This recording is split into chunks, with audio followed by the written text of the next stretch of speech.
పులివెందుల చేరుకున్న జగన్, వివేక భౌతిక కాయానికి నివాళి.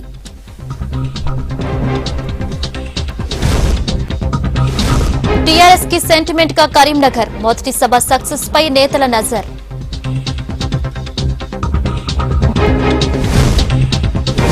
నల్గొండ టీఆర్ఎస్ సీటుకి ఫుల్ డిమాండ్, రియల్టర్లు వ్యాపారవేత్తల పోటాపోటీ.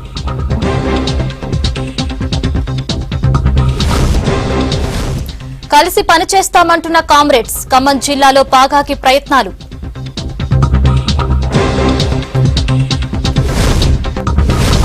ఆదిలాబాద్ లో మండుతున్న ఎండలు, పవర్ కట్ తో జనానికి ఇబ్బందులు.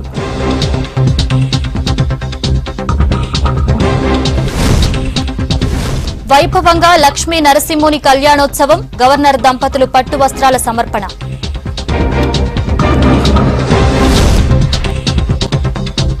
ఇక అప్డేట్స్ చూస్తే, తెలంగాణ ఉద్యమానికి టీఆర్ఎస్ పార్టీకి సెంటిమెంట్ కరీంనగర్.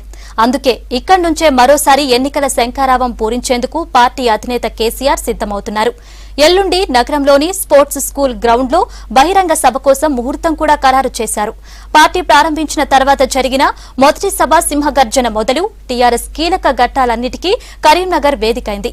కేసీఆర్ కరీంనగర్ సెంటిమెంట్ పై స్పెషల్ స్టోరీ. తొలి నుంచి టీఆర్ఎస్ పార్టీ ఉద్యమాలు, కార్యక్రమాలకు కరీంనగర్ జిల్లా పురిటిగడ్డగా నిలుస్తోంది. ఉద్యమమైనా, ఎన్నికలైనా, అభివృద్ధి పథకాలైనా కరీంనగర్ నుంచి ప్రారంభిస్తే తనకు తిరుగుండదని బలంగా నమ్ముతారు కేసీఆర్.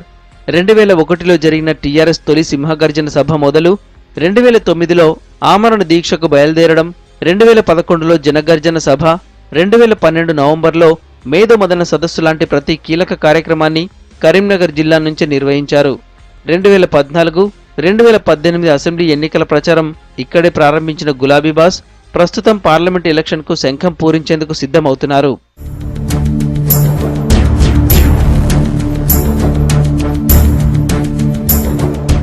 కరీంనగర్ని సెంటిమెంట్గా భావించే కేసీఆర్ 2004లో ఎంపీ అయిన తర్వాత కరీంనగర్ రూరల్ మండలం తీగలగుట్టపల్లిలో ఉత్తర తెలంగాణ భవన్ ఏర్పాటు చేశారు. కేసీఆర్ నిర్వహించిన సభల్లో ముఖ్యమైనది టీఆర్ఎస్ తొలి సింహగర్జన సభ. 2001 మే 17న కరీంనగర్ ఎస్ఆర్ఆర్ కాలేజ్ గ్రౌండ్లో ఈ సభ నిర్వహించారు. సింహగర్జన సక్సెస్తో 2011 జూలైలో జరిగిన ఎంపీటీసీ, జెడ్పీటీసీ ఎన్నికల్లో అత్యధిక స్థానాల్లో గెలిచింది టీఆర్ఎస్. తెలంగాణ ఉద్యమానికి ఈ సభ తీసుకొచ్చిన జోష్ రాష్ట్రం సాధించే వరకు కొనసాగింది. టీఆర్ఎస్ పార్టీ స్థాపించే నాటికి టీడీపీ ఎమ్మెల్యేగా, డిప్యూటీ స్పీకర్గా ఉన్న కేసీఆర్ ఆ 2 పదవులతో పాటు టీడీపీకి రాజీనామా చేశారు. ఆ తర్వాత వచ్చిన సాధారణ ఎన్నికల్లో సిద్దిపేట ఎమ్మెల్యేగా, కరీంనగర్ ఎంపీగా పోటీ చేశారు. 2 చోట్ల గెలిచి కరీంనగర్ ఎంపీగా కొనసాగాలని నిర్ణయం తీసుకున్నారు. అప్పటి నుంచి అంది వచ్చిన ప్రతి అవకాశాన్ని సద్వినియోగం చేసుకున్నారు కేసీఆర్. అప్పటి యూపీఏ సర్కారులో చేరి కేంద్ర మంత్రిగా పనిచేశారు. కానీ తెలంగాణ రాష్ట్ర ఏర్పాటుపై కాంగ్రెస్ మాట తప్పిందంటూ కేంద్ర ప్రభుత్వం నుంచి బయటకు వచ్చారు. ఆ సమయంలో కాంగ్రెస్ సీనియర్ నేత ఎంఎస్ఆర్ చేసిన సవాల్తో ఎంపీకి రాజీనామా చేశారు. దాంతో మరోసారి తెలంగాణ ఉద్యమం ఉవ్వెత్తున లేచింది. కరీంనగర్ ప్రజలంతా ఏకమై కేసీఆర్ను 2 లక్షలకు పైగా మెజార్టీతో గెలిపించారు. ప్రత్యేక రాష్ట్రం కోసం చేసిన ఆమరణ దీక్షకు కరీంనగర్ నుంచే బయలుదేరారు కేసీఆర్. దీక్షకు వెళ్తున్న కేసీఆర్ను అలుగునూరు చౌరస్తాలో పోలీసులు అరెస్టు చేయడంతో ఉద్యమం ఉవ్వెత్తున ఎగిసిపడింది. దాంతో డిసెంబర్ 9న కేంద్ర ప్రభుత్వం తెలంగాణ ఏర్పాటు ప్రక్రియ ప్రారంభిస్తున్నట్లు ప్రకటన చేసింది. ఆ తర్వాత ఆంధ్ర నాయకులు ఏకమై తెలంగాణ ఏర్పాటును వ్యతిరేకించడంతో కేంద్రం తన ప్రకటనను వెనక్కి తీసుకుంది. 2010లో టీఆర్ఎస్ ఎమ్మెల్యేలు రాజీనామా చేయడంతో ఉప ఎన్నికలు వచ్చాయి.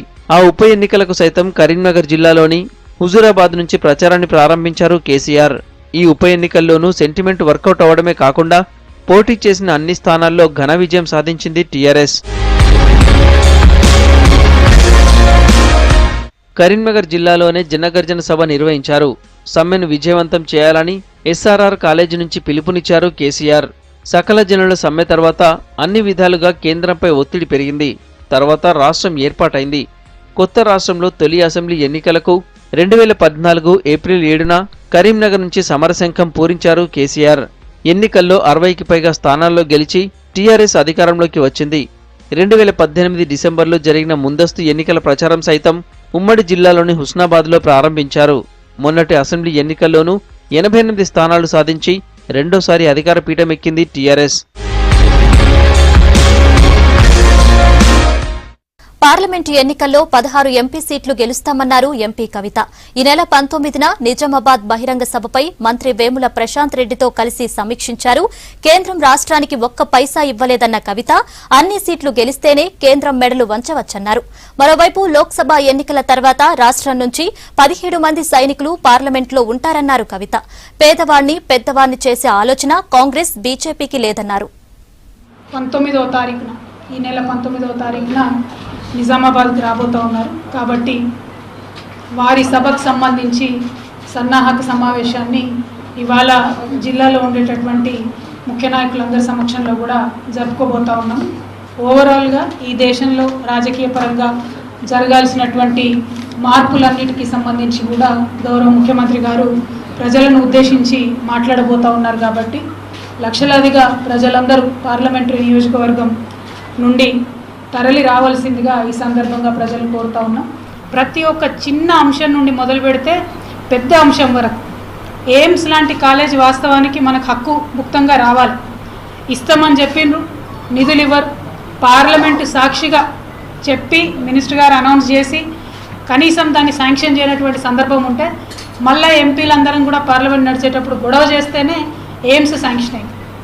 ఇక ముందు కూడా టీఆర్ఎస్ పార్టీ అభ్యర్థుల్ని నిండుగా 16 టీఆర్ఎస్ పార్టీ అభ్యర్థుల్ని ఒక ఎంఐఎం అభ్యర్థి అందరం కూడా కలిసి ఢిల్లీకి పోతే తెలంగాణ ప్రజల పక్షాన 17 మంది సైనికులం పార్లమెంట్లో ఉంటాం. ఏ చిన్న సమస్య వచ్చినా పెద్ద సమస్య వచ్చినా ప్రతి అంశంలో కూడా ముందుండి కొట్లాడి మన హక్కుల్ని కూడా సాధిస్తాం. పార్లమెంటు ఎన్నికలకు సమయం దగ్గర పడుతుండటంతో ఎంపీ టికెట్ కోసం నేతలు ప్రయత్నాలు ముమ్మరం చేశారు. నల్గొండ టీఆర్ఎస్ ఎంపీ టికెట్ కు ఫుల్ డిమాండ్ ఏర్పడింది. పార్టీ బీఫామ్ కోసం గులాబీ నేతలతో పాటు రియల్టర్లు, వ్యాపారవేత్తలు తీవ్రంగా ప్రయత్నిస్తున్నారు. నల్గొండ టీఆర్ఎస్ ఎంపీ టికెట్ రేసులో ఉన్న నేతలు ఎవరు, టికెట్ ఎవరికి వచ్చే అవకాశాలున్నాయి? Watch the story.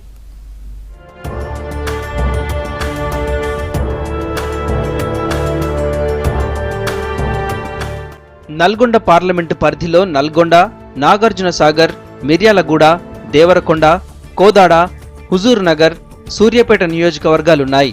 గతంలో నల్గొండ జిల్లా కాంగ్రెస్ కు కంచుకోటగా ఉంది. 2018 అసెంబ్లీ ఎన్నికల తర్వాత నల్గొండ పార్లమెంటు స్థానంలో ఒక్క హుజూర్ నగర్ మినహా మిగిలిన 6 అసెంబ్లీ స్థానాలను టీఆర్ఎస్ కైవసం చేసుకుంది.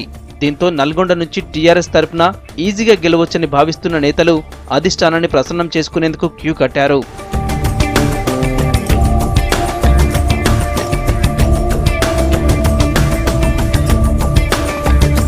ప్రస్తుతం నల్గొండ ఎంపీగా ఉన్న గుత్తా సుఖేందర్ రెడ్డి గత ఎన్నికల్లో కాంగ్రెస్ తరపున విజయం సాధించి ఆ తర్వాత టీఆర్ఎస్లో చేరారు. మంత్రి పదవి ఆశిస్తున్న గుత్తా నల్గొండ ఎంపీగా పోటీ చేసేందుకు ఆసక్తి చూపడం లేదు. ముఖ్యమంత్రిగా కేసీఆర్ నల్గొండ నుంచి పోటీ చేస్తారని ప్రచారం జరిగినా అటువంటిది లేదని తెలుస్తోంది. దాంతో నల్గొండ బరిలో టీఆర్ఎస్ నుంచి పోటీ చేసేందుకు నేతల నుంచి తీవ్ర పోటీ ఉంది. అటవీ అభివృద్ధి సంస్థ చైర్మన్ బండా నరేందర్ రెడ్డి, టీఆర్ఎస్ రాష్ట్ర కార్యదర్శి చాడా కిషన్ రెడ్డి, పల్లా రాజేశ్వర్ రెడ్డి, తెరా చిన్నపరెడ్డి, చందర్రావు, ఎన్ఆర్ఐ జలగం సుధీర్, కంచర్ల కృష్ణారెడ్డి ప్రయత్నాలు చేస్తున్నట్లు తెలుస్తోంది. ఎన్ఆర్ఐ జలగం సుధీర్ తనకు నల్గొండ ఎంపీ టికెట్ ఇవ్వాలని కేసీఆర్ కు, కేటీఆర్ కు ఇప్పటికే లేఖలు రాశారు. హుజూర్ నగర్ నుంచి పోటీ చేసి ఓడిపోయిన శానంపూడి సైదిరెడ్డి సైతం ఎంపీ టికెట్ కోసం ప్రయత్నాలు చేస్తున్నారని టాక్ వినిపిస్తోంది.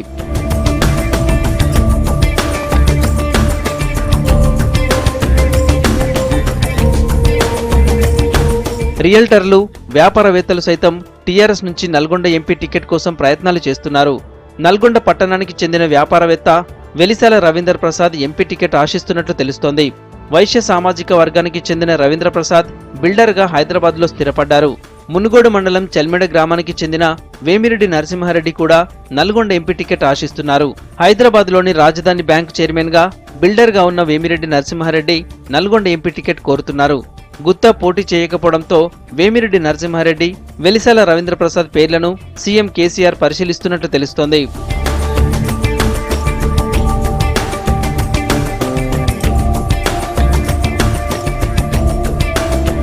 నల్గొండలో కాంగ్రెస్ కు బలమైన క్యాడర్ ఉండడంతో కాంగ్రెస్ నుంచి కూడా ఎంపీ టికెట్ ఆశిస్తున్న వారు చాలా మందే ఉన్నారు. ఎంపీ టికెట్ కోసం కాంగ్రెస్ సీనియర్ నేతలు కోమటిరెడ్డి వెంకటరెడ్డి, రామిరెడ్డి దామోదర్ రెడ్డి పోటీ పడుతున్నారు. అధికార విపక్షాల్లో నల్గొండ సీటు పోటీ గట్టిగానే ఉన్నా చివరికి ఎవరికి బీఫామ్ వస్తుందోనని నేతల్లో టెన్షన్ ఉంది.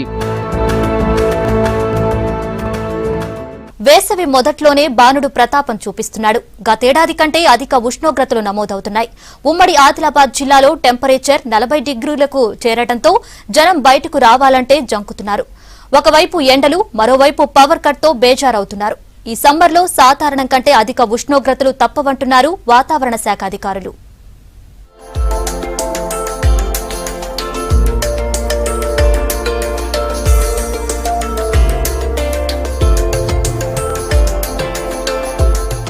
మొన్నటిదాకా చలితో అవస్థలు పడిన ఆదిలాబాద్ జిల్లా వాసులు భానుడి తాపానికి అల్లాడుతున్నారు.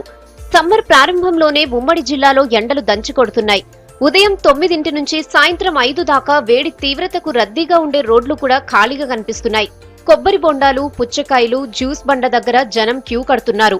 మధ్యాహ్నం లోపే పనులు ముగించుకోవాలన్న ఆతృత జనంలో కనిపిస్తోంది. గత సంవత్సరాల కంటే ఈ సంవత్సరం ఎండ అనేటువంటిది ఆదిలాబాద్ జిల్లాలో తీవ్రంగా పెరిగిపోతా ఉన్నది. మార్చి స్టార్టింగ్ సంబంధించినటువంటి వారంలోనే 40 డిగ్రీలకు సంబంధించి ఎక్కువ పెరిగిపోయింది ఎండ. ఈ ఎండతోని కొంచెం బయటికి వెళ్ళినా కూడా వడ్డ దెబ్బలు తగిలి దాదాపుగా చాలామంది ఆసుపత్రికి పాలవుతున్నారు. ఇవాళ ఎటు చూసినా కూడా ఆదిలాబాద్ జిల్లాలో మొత్తం ఎండ వాతావరణంతో ప్రజలు కూడా బయటికి వెళ్ళలేకపోతున్నారు. ఈ ఎండ తీవ్రతతోని అత్యవసరమైనటువంటి పనులు పడితే మాత్రమే బయటికి వెళ్తున్నాం.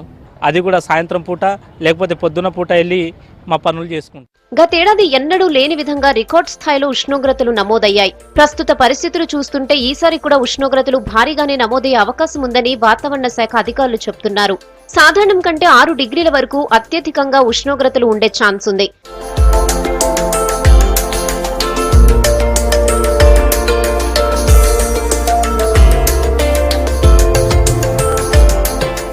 ఇక అత్యవసరమైతే తప్ప పగటిపూట బయటకు రావద్దంటున్నారు డాక్టర్లు. మధ్యాహ్నం 12 గంటల నుంచి సాయంత్రం 4 దాకా బయటకొచ్చే వాళ్లు తగిన జాగ్రత్తలు తీసుకోవాలని సూచిస్తున్నారు. డీహైడ్రేషన్ అవ్వకుండా ద్రవ పదార్థాలను తీసుకోవాలంటున్నారు డాక్టర్లు. ఎండ దెబ్బ తగిలినప్పుడు ఒకటి ఫిట్స్ రావడం కానివ్వండి, తర్వాత జ్వరం రావడం కానివ్వండి, అబ్నార్మల్గా బిహేవ్ చేయడం చేస్తూ ఉంటారు. అయితే అట్లాంటి వాళ్ళని ఏం చేయాలి అనేసి అంటే దగ్గరలో చల్లగా ఎక్కడున్న ప్రాంతానికి తరలించి ఫస్ట్ వాళ్ళ బట్టలు తీసి వేరే బట్టలు వేయడము, తర్వాత చల్లని క్లాత్స్ తుడవడము చేస్తూ ఉండాలి. తర్వాత వెంటనే ఇమీడియట్గా పక్కనున్న హాస్పిటల్కి తీసుకపోతే మంచిగా ఉంటుంది. ఎండ దెబ్బ తగిలినప్పుడు శరీరంలో ఉన్న లవణాలు కానివ్వండి, వాటర్ క్వాంటిటీ అంతా కూడా తగ్గిపోతూ ఉంటుంది. కాబట్టి వాటర్ ఎక్కువగా తీసుకుంటే మంచిది. ఓఆర్ఎస్ జ్యూసెస్ అట్లాంటివి కూడా తీసుకుంటే మంచిది. ఇక ఎండలకు తోడు మరమ్మతులతో రోజు 5-6 గంటలు పవర్ కట్ చేయడంతో వేసవి వేడికి జిల్లా వాసులు ఇబ్బందులు పడుతున్నారు.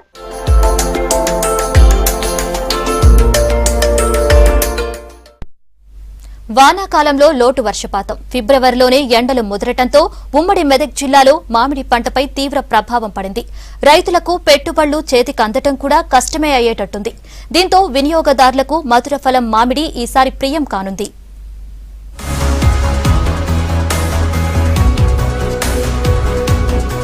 ఈ వేసవిలో నోరూరించే మామిడి పండ్లను జనం ఇష్టంగా తింటారు. కానీ ఈసారి మార్కెట్లో మామిడి పండ్ల ధరలు ఎక్కువగా ఉండే అవకాశాలున్నాయి.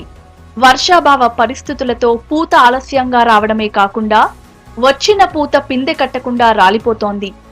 ఉమ్మడి మెదక్ జిల్లాలో దాదాపు 8,000 ఎకరాల్లో మామిడి తోటలున్నాయి.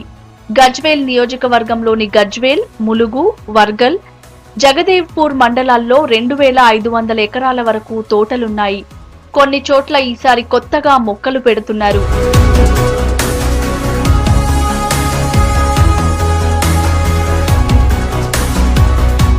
పదేళ్లుగా మంచి దిగుబడులతో లాభాలు పొందిన మామిడి రైతులకు ఈసారి ఇబ్బందులు తప్పేలా లేవు. సాధారణంగా మామిడి తోటలు నవంబర్ నుంచి జనవరి నెలాఖరు వరకు పూర్తి స్థాయిలో పూత పెట్టాలి. ఈసారి పూత ఆలస్యంగా జనవరి మొదటి వారంలో ప్రారంభమైంది. తరువాత చలి హెచ్చుతగ్గులు, ఇప్పుడు పెరిగిపోతున్న ఉష్ణోగ్రతలతో పూత రాలిపోతోంది. ఈ దశలోనే పిందెలు రావాల్సి ఉండగా ఇప్పటిదాకా అలాంటి పరిస్థితి కనిపించడం లేదని రైతులు చెబుతున్నారు. ఏ తోటలో చూసినా చెట్టుకు 10 నుంచి 25% లోపే పూత, పిందెలు కనిపిస్తున్నాయి. సాధారణంగా ఎకరా తోటకు 50,000 రూపాయల దాకా రైతులు పెట్టుబడి పెడుతుంటారు. పంట బాగుంటే ఖర్చులు పోను ఎకరాకి 30,000 వరకు లాభం వస్తుంది. అప్పులు చేసి పెట్టుబడి పెట్టిన రైతులకు ఇప్పుడు ఖాతా దశలో తోటలు నిరాశపరుస్తుండటంతో ఆవేదన చెందుతున్నారు. నీళ్ళు లేక జర తక్కువ రాలిపోయినాయి. ఈ సంవత్సరం అంతే ఉన్నాయి. ఎండలు బాగా ఫుల్ ఉన్నాయి, అందువల్ల రాలిపోతున్నాయి. కాయ నీరు తక్కువ ఉన్నాయి, నష్టం అనిపిస్తుంది. వల్ల రాలుతున్నాయి కాయ అంతా రాలిపోయింది. కొద్దిగా ఇంత అయింది. మామిడి రైతులను ఆదుకునేందుకు ప్రభుత్వం తోటలకు బీమా సదుపాయం కల్పించింది. డిసెంబర్ లోపే నిర్ణీత ప్రీమియం చెల్లించాల్సి ఉంటుంది. ప్రచారం లేకపోవడంతో చాలా మంది రైతులు ప్రీమియం కట్టలేదు. కొంతమంది రైతులే బీమా ప్రీమియం చెల్లించారు. ప్రకృతి సహకరించకపోవడంతో మామిడి రైతులకు నష్టం, కొనుగోలుదారులకు కష్టంగా మారనుందని అంటున్నారు. పూతా ఖాతా లేకపోవడంతో రైతులకు తీవ్ర నష్టం వాటిల్లే ప్రమాదం ఉంది. గజ్వేల్ నియోజకవర్గం నుంచి ప్రతి ఏడాది హైదరాబాద్ కు మామిడి పండ్లు ఎగుమతవుతాయి. ఈసారి దిగుమతి చేసుకోవాల్సిన పరిస్థితి ఏర్పడింది. మ్యాథ్స్ అంటే చాలా మంది భయపడతారు. చిన్న చిన్న గుణింతాలు కూడా చాలా చేయలేని వాళ్ళు చాలా మంది ఉంటారు. అలాంటిది 9వ తరగతిలోనే ఆ విద్యార్థులు మ్యాథ్స్ లో ప్రతిభ చూపిస్తున్నారు. 1000 నుంచి 1500 వరకు అంకెలను అవలీలగా చదివేస్తున్నారు. పై సూత్రంలోని అంకెలు చదివి వరంగల్ రూరల్ జిల్లా కలెక్టర్తో శభాష్ అనిపించుకుంటున్నారు.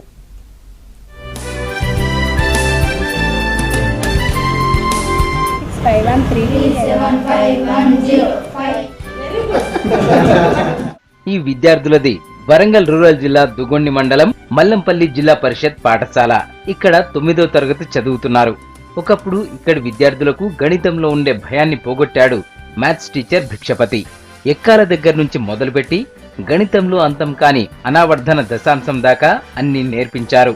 దాంతో ఈ స్కూల్లో చదువుతున్న 5గురు విద్యార్థులు ఇప్పుడు 1000-1500 అంకెల్ని అలవోకగా చదువుతున్నారు. వరంగల్ రూరల్ జిల్లా కలెక్టర్ హరిత ముందు వాళ్ల ప్రతిభ చూపించి ఆమెతో శభాష్ అనిపించుకున్నారు.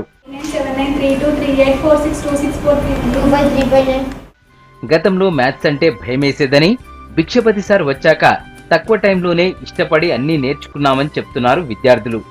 ఏదైనా ఇష్టపడి చదివితే కష్టమేమి కాదంటున్నారు విద్యార్థులు. పై సూత్రంతో మ్యాథ్స్ నేర్చుకున్నామని చెప్తున్నారు. నాకు అప్పుడు మ్యాథ్స్ అంటే చాలా భయం వేసేది, కానీ చేస్తుంటే చాలా ఈజీగా అవుతుంది. మ్యాథ్స్ ఏ లెక్కాలన్నా చేయగలను అనిపిస్తుంది. నేను పై వాల్యూ 1000 వరకు చదువుతున్నాను. క్వశ్చన్ ఆన్సర్స్ కూడా గుర్తుంచుకుంటాను. 3.14159326535897932384627884197693993750 ఇలా నేను 1000 వరకు చదువుతాను. అప్పుడు మాకు మ్యాథ్స్ లెక్కాలంటే చాలా భయం వేసేది. అవి ఎలా చేయాలన్నా అనిపించేది, కష్టం అనిపించేది. ఇప్పుడు మాకు మ్యాథ్స్ లెక్కలు చేస్తా అంటే కొంచెం ఈజీ అనిపిస్తుంది. సార్ చెప్తూ ఉంటే మాకు ఇంకా ఈజీ అనిపిస్తుంది. ఒక 500 వరకు నేర్చుకున్నాను. అది చదవడం వలన జ్ఞాపక శక్తి అనేది పెరుగుతుంది. స్కూల్లో 5 నుంచి 9వ తరగతి వరకు చదువుతున్న విద్యార్థులందరికీ మ్యాథ్స్ లో భయం పోగొట్టానంటున్నారు మ్యాథ్స్ టీచర్ భిక్షపతి. లెక్కల్లో పర్ఫెక్ట్ గా ఉంటే విద్యార్థుల్లో ఆలోచనలు పెరిగి వాళ్ల సమస్యలను వాళ్లే పరిష్కరించుకోగలుగుతారని తెలిపారు. విద్యార్థులు ఈ పై సూత్రాన్ని ప్రదర్శించి ఎన్నో అవార్డులు గెలుచుకున్నారని తెలిపారు. అయితే ఈ పై విలువ చదవడం ద్వారా విద్యార్థుల లోపల ధారణ శక్తి పెంపొందించబడుతుంది. ధారణ శక్తి వల్ల వాళ్ళ లోపల గ్రహణ శక్తి పెరుగుతుంది. తద్వారా ప్రజ్ఞాస్థాయి కూడా పెరిగి సమస్యల యొక్క సాధనను సులభంగా చేయడానికి వాళ్ళకు చాలా ఉపయోగపడుతుంటుంది. గణితం అంటే సులువు అనేటువంటి భావన ఏర్పడుతుంది. సులభంగా సమస్యలు పరిష్కరిస్తారు. తద్వారా వాళ్ళ లోపల గణితం అంటే ఇష్టం ఏర్పడుతుంది. తర్వాత గణితాన్ని నిత్య జీవితంతో కూడా అన్వయిస్తూ గణితంలో ఒక మంచి నిష్ణాతులైనటువంటి విద్యార్థులుగా తయారు కావడానికి ఈ పైపిలో చదవడం అనేటువంటిది, పైవిలను జ్ఞాపకం చేయనటువంటి కార్యక్రమం చాలా ఉపయోగపడుతుంది. దాన్ని దృష్టిలో పెట్టుకొని నేను మా పాఠశాల లోపల విద్యార్థులకు పై విలువను నేర్పించాను. విజ్ఞానం అనేది ఎవరి సొత్తు కాదని, చదువుకోవడానికి పేదరికం అడ్డు కాదన్నారు కలెక్టర్. విద్యార్థులు చిన్నతనం నుంచి కష్టపడి కాకుండా ఇష్టపడి చదువుకున్నప్పుడే అనుకున్న లక్ష్యాన్ని చేరుకుంటారని చెప్పారు. విద్యార్థులందరికీ ఉపయోగపడేలా మల్లంపల్లి జిల్లా పరిషత్ పాఠశాలలో లైబ్రరీ ఏర్పాటు చేస్తామని హామీ ఇచ్చారు కలెక్టర్. పిల్లలకి పై వాల్యూ అనేటువంటివి నంబర్స్ 1, 2, 3 అంటే నెక్స్ట్ లెవెల్ చెప్పడం కష్టము. అట్లాంటిది 1000 నెంబర్ వరకు, ఈవెన్ లాస్ట్ ఇయర్ అయితే 1500, 2000 కూడా గుర్తుపెట్టుకునేట్టుగా తయారు చేస్తున్నారు. మరి ఇప్పుడు కూడా ఈరోజు మల్లంపల్లి స్కూల్ నుంచి పిల్లలు వచ్చున్నారు. వీళ్ళు కూడా 500, ఒక పిల్లాడైతే 1000 నెంబర్స్ గుర్తుంచుకున్నారు. కులానికి, ఆర్థిక పరిస్థితికి, మతానికి సంబంధం లేకుండా పిల్లలు కష్టపడి, కొంచెం కష్టపడితే వాళ్ళు సాధిస్తారు అనేదానికి ఇప్పుడు మీరు కూడా చూస్తున్నారు. ఈ పిల్లలే ఉదాహరణ. చూడటానికి చిన్నారులే అయినా గణితంలో మాత్రం అదరగొట్టిన ఈ విద్యార్థులను చూసి ప్రతి ఒక్కరూ మెచ్చుకుంటున్నారు.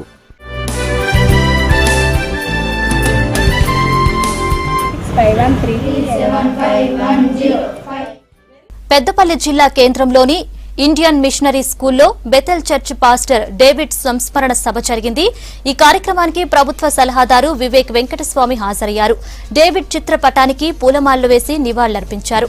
డేవిడ్ జీవితం ఎంతో మందికి ఆదర్శమన్న వివేక్ ఆయనతో ఉన్న అనుబంధాన్ని గుర్తు చేసుకున్నారు.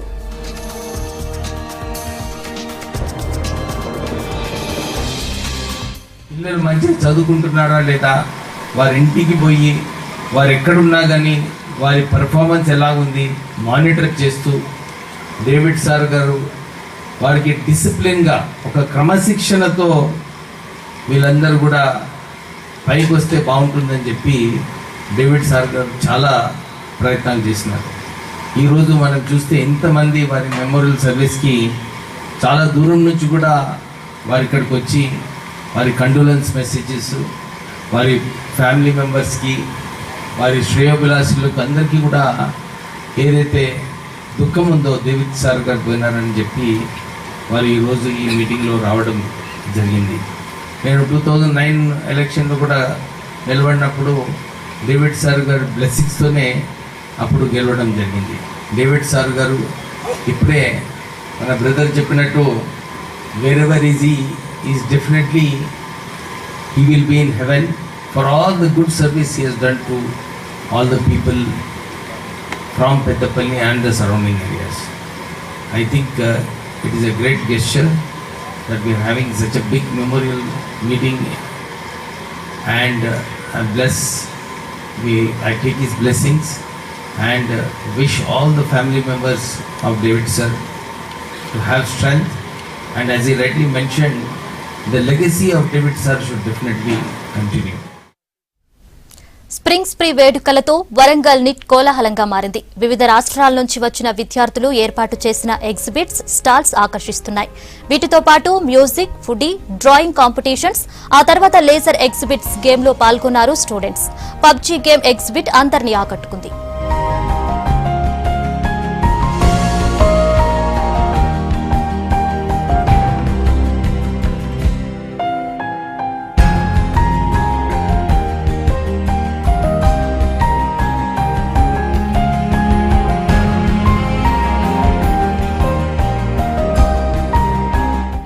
కొత్తది చేద్దామని ఈసారి, అండ్ అందుకనే we decided to go for this event called PUBG-Con.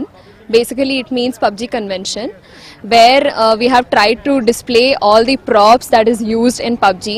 And main attraction ఏంటంటే జనాలకి ఈ మధ్య పబ్జీ బాగా క్రేజ్ ఉంది కదా, అసలు పబ్జీ లేకుండా జీవితం లేనట్టే అయిపోతుంది చాలా మందికి. సో ఆ క్రేజ్ని అక్నాలెడ్జ్ చేద్దామని we came up with this idea. And basically main attraction for the students is they can come, use any of the props and click amazing pictures with them. ఇది first round chart మీద paint చేస్తాము. ఇందులో qualify అయిన వాళ్ళు second రౌండ్కి వెళ్తారు. T shirts provide చేస్తారు. అందులో qualify అయితే ప్రైజ్ మనీ ఉంటుంది. ఇట్స్ జస్ట్ ఇంట్రెస్ట్, మా ఇంట్రెస్ట్ని, మా స్కిల్స్ని మేము షో చేస్తున్నాము. Like paintings apart from studies ఇవి కూడా మాకు వచ్చు అని paint show skill. We are very excited about the fest, and this is the first time we are attending this Spring Spree, as we are first year in MSc. This is our first time in this, and we are all very fascinated, and we are in this all the programs that will held in the Spring Spree. Spring Spree అనేది మా college cultural fest every year conduct చేస్తూ ఉంటాం. మా కాలేజ్లో ఉన్న 5000+ members కాకుండా బయట నుంచి కూడా బోల్డ్ మంది పార్టిసిపెంట్స్ వస్తారు వేరే కాలేజెస్ నుంచి. ఎవ్రీ ఇయర్ అరౌండ్ 2000 వచ్చేవారు. ఈ ఇయర్ స్కేల్ డబుల్ అయి 3300 రిజిస్ట్రేషన్స్ అయినాయి. ఆన్ స్పాట్ రిజిస్ట్రేషన్స్ కూడా ఇంకా జరుగుతాయి. ఈ బాగా ఎక్కువ రెస్పాన్స్ వస్తుంది. ఈ రెస్పాన్స్కి తగ్గట్టుగానే మేము బోల్డ్ ప్రోగ్రామ్స్ కండక్ట్ చేస్తున్నాం. స్టూడెంట్లో ఉన్న టాలెంట్ని ఎంకరేజ్ చేయడానికి ఈ ప్రోగ్రామ్స్ మెయిన్ టార్గెట్ చేస్తాయి. ఐడల్ అని చెప్పి సింగింగ్ కాంపిటీషన్, ఇంకా మ్యూజిక్ కాంపిటీషన్ ఒకటి ఉంది, టీ-షర్ట్ డిజైనింగ్ కాంపిటీషన్ ఒకటి ఉంది, పెయింటింగ్ క్లబ్ ఆర్గనైజ్ చేస్తుంది, నార్మల్ ఎంటర్టైన్మెంట్ ప్రోగ్రామ్స్ ఉన్నాయి, పబ్జీ అలా ఇనిషియేటివ్స్ తీసుకున్నాం ఈసారి. నా ఏపీ తెలంగాణలోనే కాకుండా బయట స్టేట్ నుంచి కూడా చాలా మంది స్టూడెంట్స్ వచ్చారు దీనికి. యాదాద్రిలో శ్రీ లక్ష్మీ నరసింహస్వామి కళ్యాణ మహోత్సవం వైభవంగా జరిగింది. వార్షిక బ్రహ్మోత్సవాల్లో భాగంగా కళ్యాణ తంతు నిర్వహించారు అర్చకులు. బాలాలయంలో శాస్త్రోక్తంగా జరిగిన కళ్యాణ వేడుకకు ప్రభుత్వం తరపున గవర్నర్ నరసింహన్ దంపతులు స్వామివారికి పట్టు వస్త్రాలు, ముత్యాల తలంబ్రాలు సమర్పించారు. భక్తుల కోసం రాత్రికి గుట్ట కింద ఉన్న స్కూల్ గ్రౌండ్లో కళ్యాణం నిర్వహించనున్నారు అర్చకులు.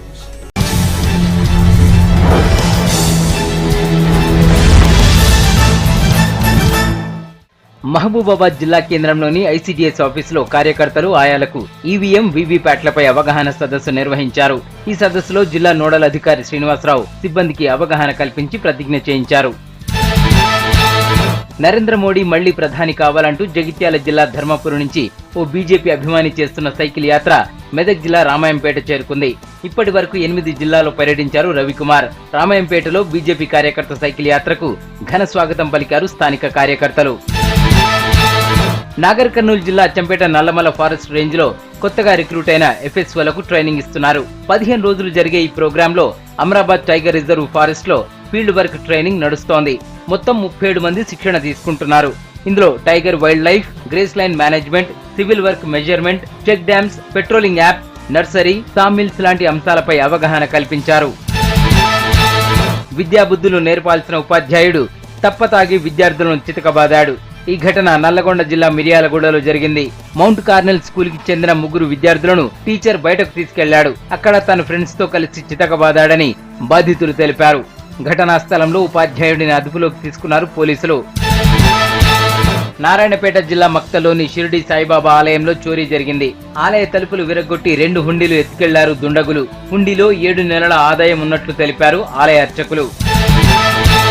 వనపర్తి జిల్లా కేంద్రంలో ఈ నెల 12న జరిగిన హత్య కేసులో వనపర్తి పోలీసులు 6 నిందితులను అరెస్టు చేశారు. ఒకరు పరారీలో ఉన్నారు. మృతుడు, కేసులో ప్రధాన నిందితుడికి మధ్య వచ్చిన మనస్పర్ధలతోనే ఈ హత్య జరిగిందని పోలీసులు చెబుతున్నారు. భద్రాద్రి కొత్తగూడెం జిల్లా కేంద్రంలోని ఆర్డీఓ ఆఫీసులో లోక్సభ ఎన్నికల మీడియా కేంద్రాన్ని జిల్లా కలెక్టర్ రజత్ కుమార్ షైని ప్రారంభించారు. ఖమ్మం, మహబూబాబాద్ లోక్సభ సెగ్మెంట్ల పరిధిలోని నియోజకవర్గాల్లో ఎన్నికలు నిర్వహించడానికి అన్ని ఏర్పాట్లు చేసినట్లు కలెక్టర్ తెలిపారు. ఉమ్మడి కరీంనగర్ జిల్లా Telangana union of working journalist మహాసభల పోస్టర్ను మంత్రి ఈటెల రాజేందర్ రిలీజ్ చేశారు. ఈ నెల 24వ తేదీన పెద్దపల్లిలో టీయూడబ్ల్యూజే మహాసభలు జరగనున్నాయి. జర్నలిస్టు నాయకులతో కలిసి పోస్టర్ ఆవిష్కరించిన ఈటెల వారి సమస్యలు అడిగి తెలుసుకున్నారు. సిద్దిపేట జిల్లా జగదేవ్పూర్ మండలం తీగుల్ నర్సాపూర్ గ్రామంలో కొండపోచమ్మ దేవస్థానంలో గత 10 రోజుల క్రితం గుర్తు తెలియని దుండగులు హుండీ పగలగొట్టి నగదు అపహరించారు. ఈ కేసులో విచారణ చేసిన పోలీసులు సీసీ కెమెరాల ఆధారంగా హైదరాబాద్ చెందిన నిందితులను అరెస్టు చేశారు. 60,000 నగదుతో పాటు కారు స్వాధీనం చేసుకున్నారు.